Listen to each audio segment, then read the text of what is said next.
The car lurched forward, and my heart slammed against my chest. I gripped the steering wheel, knuckles white, as the engine roared like it was mocking me. "Ease up, Ethan," Jake said, his voice calm but firm, like a lighthouse cutting through my panic. It was my third driving lesson, and I was a mess. At 19, I was the only one in my small Ohio town who still didn't have a license. Everyone else, my friends, my classmates, had been cruising around since 16, while I was stuck pedaling a rusty bike or begging rides. The shame burned worse than the summer heat. I wasn't just bad at driving, I was terrified. Every turn felt like a gamble with death. Every intersection a potential disaster. But my parents had had enough. "Get your license, Ethan, or you're walking to college next semester," Dad had said, his tone final. Jake was my driving instructor, assigned by the local DMV school. Mid-20s with tousle brown hair and a jawline that could have been carved from marble. He was the kind of guy who made you feel both safe and unsteady at the same time.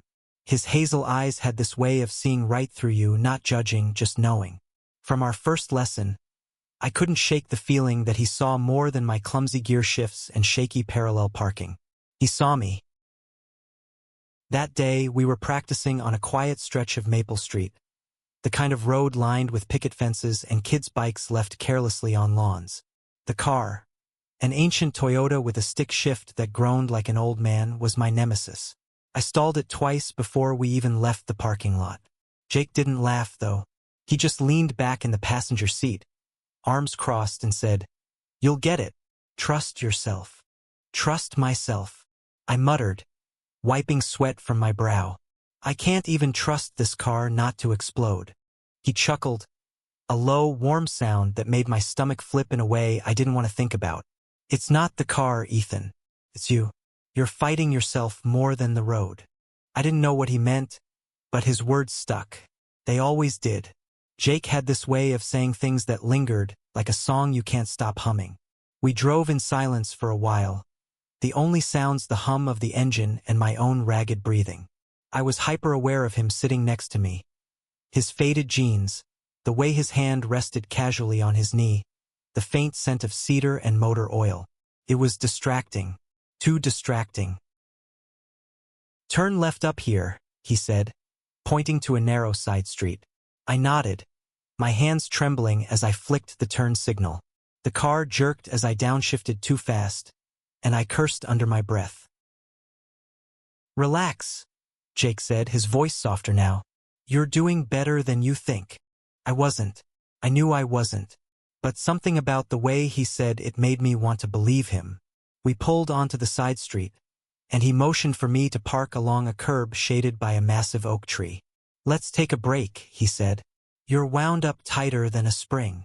I killed the engine, grateful for the reprieve. The silence was deafening without the car's rumble. Jake leaned forward, resting his elbows on his knees, and turned to me. "What's got you so scared, Ethan?" I froze. No one had ever asked me that. Not my parents, not my friends. They all just assumed I was bad at driving, that I was too nervous or too clumsy. But Jake's question cut deeper. He wasn't asking about the car. He was asking about me. "I don't know," I lied, staring at the steering wheel.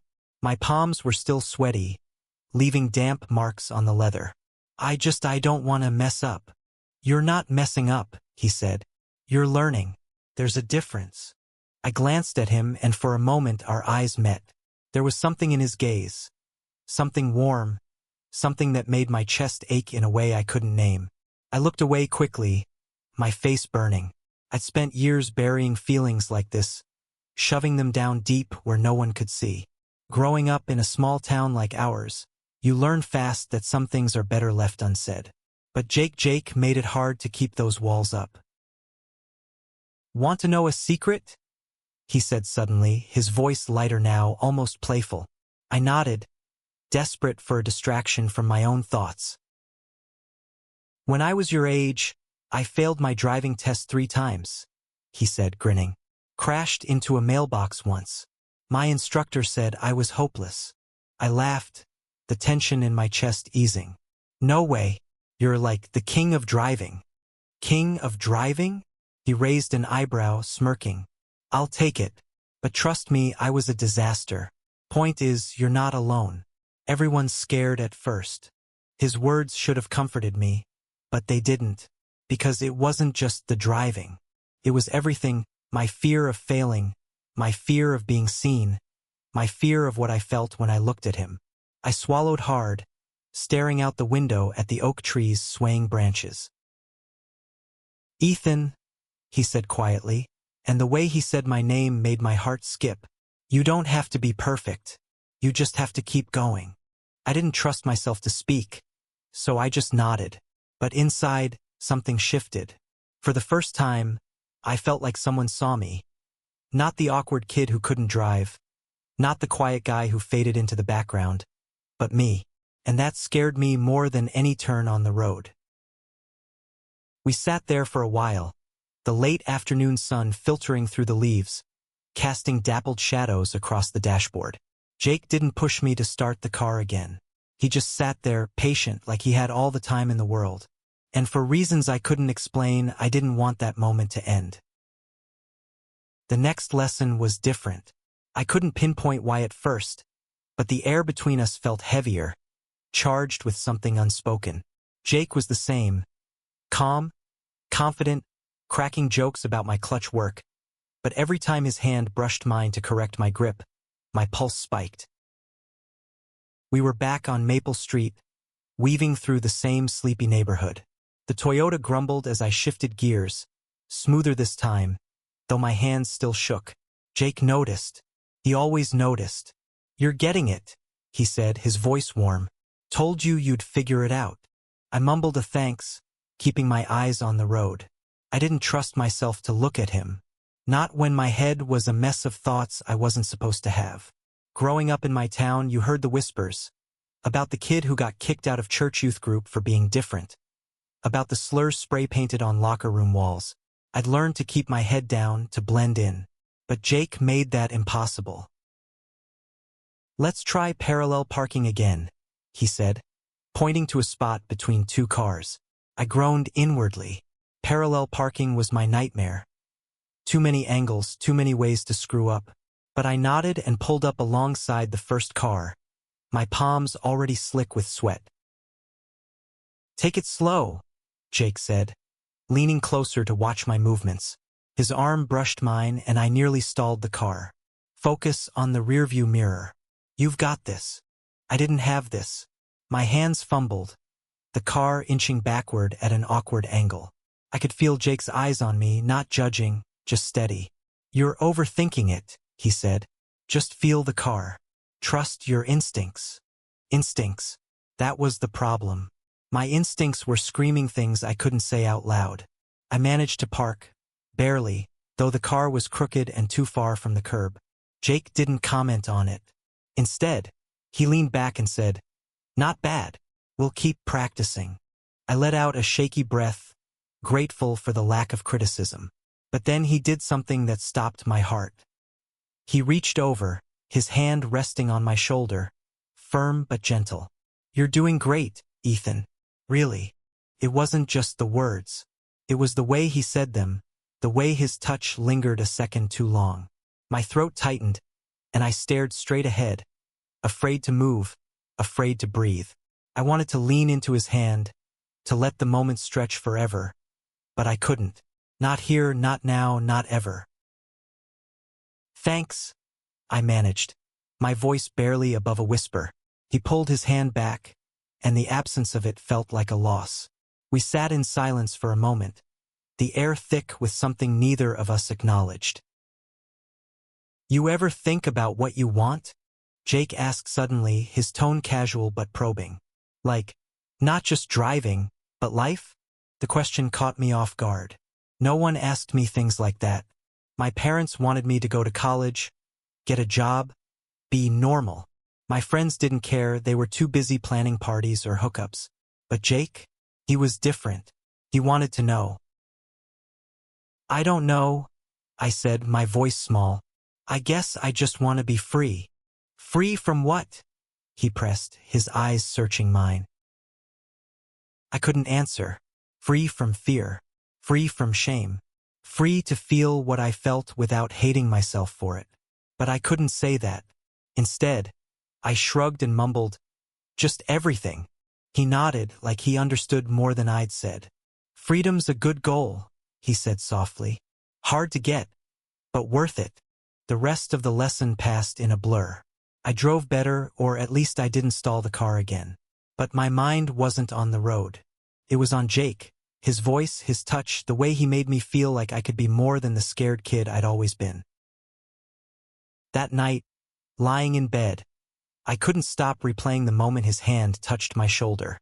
It was nothing, I told myself, just a friendly gesture. But deep down, I knew it was more, and that terrified me as much as it thrilled me. By the 5th lesson, I was in trouble. Not with driving, I was actually getting decent at it, but with Jake. Every glance, every word, every accidental brush of his hand felt like a spark, and I was running out of ways to pretend I didn't feel it. We were on a rural road now outside town, where the houses gave way to rolling fields and endless sky. The Toyota purred along, and for once, I wasn't fighting it. Jake was quieter today, his usual banter replaced by a thoughtful silence. It made me nervous. I'd gotten used to his easy confidence, his teasing grin. Without it, I felt exposed. "You're doing good, Ethan," he said finally, his voice low. "Really good." He laughed, but it didn't reach his eyes. "You ever think about what I said? About freedom?" I tightened my grip on the wheel. "Yeah, sometimes." He nodded, staring out the window at the passing fields. "I used to feel trapped here," he said, almost to himself. "Small town, small minds. You know how it is." I did. I knew exactly how it was. The sideways glances, the whispered rumors, the pressure to fit into a box that never felt right. But hearing Jake say it made my stomach twist. He wasn't supposed to feel trapped. He was Jake, confident, untouchable. "What changed?" I asked, my voice barely audible. He turned to me, his eyes intense. "I stopped hiding." The words hit me like a punch. I wanted to ask what he meant, but I already knew. I'd seen it in the way he carried himself, the way he didn't flinch at the stares or the gossip. Jake was out, unapologetically himself, in a town that didn't make it easy, and I was the opposite. "Pull over," he said suddenly, pointing to a gravel turnout. I obeyed, my heart pounding. The car rolled to a stop, and I turned off the engine, the silence deafening. Jake unbuckled his seatbelt and turned to face me, his expression unreadable. "Ethan," he said, his voice soft but steady. "You don't have to hide either." I froze. My mouth went dry, my thoughts a chaotic jumble. He knew. Somehow he knew. I wanted to deny it, to laugh it off, but the truth was clawing its way out, and I couldn't stop it. "I'm not," I started, but the words died in my throat. Jake didn't push. He just waited, his gaze steady, giving me space to break or to breathe. "I'm scared," I whispered finally, the admission tearing me open. "All the time." "I know," he said, and there was no judgment in his voice, only understanding. "But you don't have to be." He reached out, his hand resting on mine where it gripped the gearshift. His touch was warm, grounding, and for the first time I didn't pull away. I let myself feel it. The weight of his hand, the warmth of his skin, the truth I'd been running from my whole life. "I'm not like you," I said, my voice shaking. "I can't just be okay with it." "You can," he said simply. "It's not easy, but you can." I looked at him then, really looked at him, and saw something I hadn't let myself see before. Hope, not just for him, but for me, for us. The next week was a blur of emotions I didn't know how to handle. I avoided Jake's eyes during our lessons, but I couldn't avoid the way my heart raced when he was near. He didn't push, didn't bring up what I'd said, but his presence was enough to keep the truth alive, burning inside me. We were back in town, practicing three-point turns in an empty lot behind the high school. The sun was setting, painting the sky in shades of pink and gold. I was better at driving now, smoother, more confident, but my mind was elsewhere. Jake noticed, of course. "You're distracted," he said, not unkindly. "What's going on?" I shook my head, focusing on the turn. "Nothing. Just thinking." "About what?" he pressed, his tone gentle but insistent. I didn't answer right away. I finished the turn, parked the car, and let my hands fall to my lap. The truth was too big, too heavy. But Jake had a way of making silence feel safe, like I could say anything and he'd still be there. "I don't know how to do this," I said finally, my voice barely above a whisper. "I don't know how to be me." He leaned closer, his elbow resting on the center console. "You're already you, Ethan. You just have to let yourself believe it." I laughed, a bitter sound. "Easy for you to say. You're not afraid of what people think." "I am," he said, surprising me. "Every day. But I decided a long time ago that I'd rather be scared and honest than safe and lying." His words cut deep, exposing the fear I'd carried for years. I'd spent so long hiding, pretending, trying to be the son my parents wanted, the friend my classmates expected. But with Jake, I didn't want to pretend anymore. "I like you," I blurted out, the words spilling before I could stop them. My face burned, and I stared at the dashboard, bracing for rejection, for judgment, for anything but what came next. Jake smiled, soft and real. "I like you too, Ethan." My breath caught. I turned to him, searching his face for a lie, but there was none. Just warmth and something else, something that looked like possibility. He reached out, his hand brushing my cheek, and time stopped. The world narrowed to the space between us, to the warmth of his touch, the steadiness of his gaze. And then, before I could overthink it, I leaned in, and he met me halfway. The kiss was soft, tentative, like we were both afraid to break the moment. But it was real, and it was everything. My heart pounded, not with fear but with something new, something alive. When we pulled back, I was trembling, but for the first time it wasn't from shame. "We can't," I started, but Jake shook his head. "We can," he said firmly. "If you want to." I did. God, I did.